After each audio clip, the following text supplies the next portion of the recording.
Hey everybody, welcome to Honda Pilot Overland. Today I'm going to do a flex test and see how much the Pilot can flex with the Swaybar links disconnected. I've already disconnected all 4 Swaybar links, so let's just get on into this. And I'm going to use a floor jack on one wheel, see how high we can lift it before the other wheels come up. Alright, I'm going to lift this wheel up as high as I can. I've got the back wheels blocked with chocks. My driveway is a little bit on a slant, so we'll see how this goes.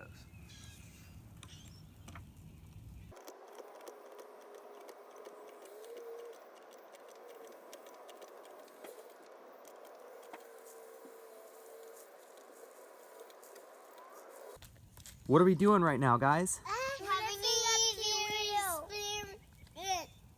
We're doing an experiment, right? Yeah. All right. Yeah. All right, so there we have it. Not that I'm lifting up any of the other wheels entirely yet, but I can hear the car was starting to slide backwards a little bit more. Also, I'm a little, I don't know, leery about my jack getting pushed into the tire that hard, but I mean, all things considered, I'd say that's pretty good flex for this independent suspension unit body vehicle. I'm gonna try to reconnect the Swaybar links, do the same test again, and see how different it is. To just see what lifts and what doesn't. I'm gonna bring you around to the other side. I think the part that's really shocking is how much the rear on this back left-hand side, how much it tucks into the frame. It's pretty incredible, actually. I mean, it couldn't tuck much more than that. Look at that. So this is a 245/75/16 tire, and on a 16 by 6.5 inch wide rim. A lot of people like to go up on the width of the rim and make the tires poke out a little bit more. If I had my tires poking out too much more, I'd be hitting my my frame up here.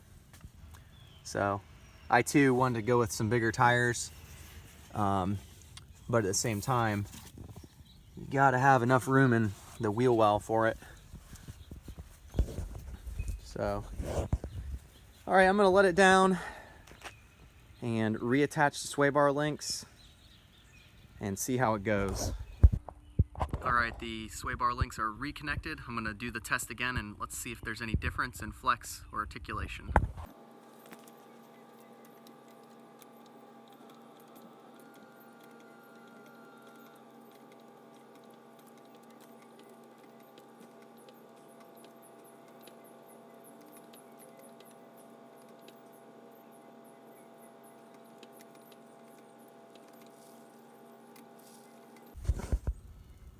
All right, so I've lifted it up to where the driver's side front tire is starting to slip.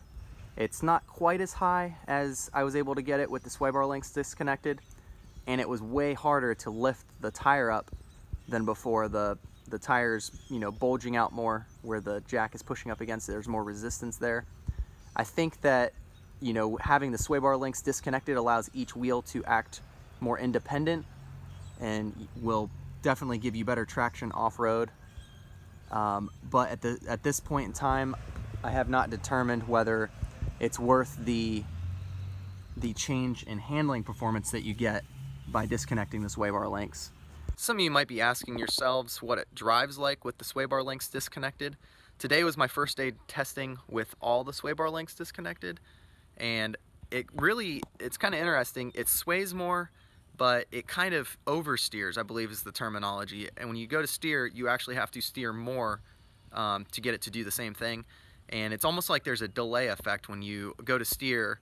The vehicle kind of delays, and to me, I actually kind of liked it better than when I had just the rear Swaybar links disconnected. When I had the rear Swaybar links disconnected, you'd feel this almost understeer effect happen sometimes, and I didn't like that too much. Currently, the goal is to make some Swaybar link disconnects, Swaybar disconnects, and I have a plan right now, and I'm going to make a video on that sometime in the future. Just waiting on some funds to come in. But as of right now, feels pretty cool with the Swaybar links disconnected, and it definitely gets a lot more flex. So see you guys later.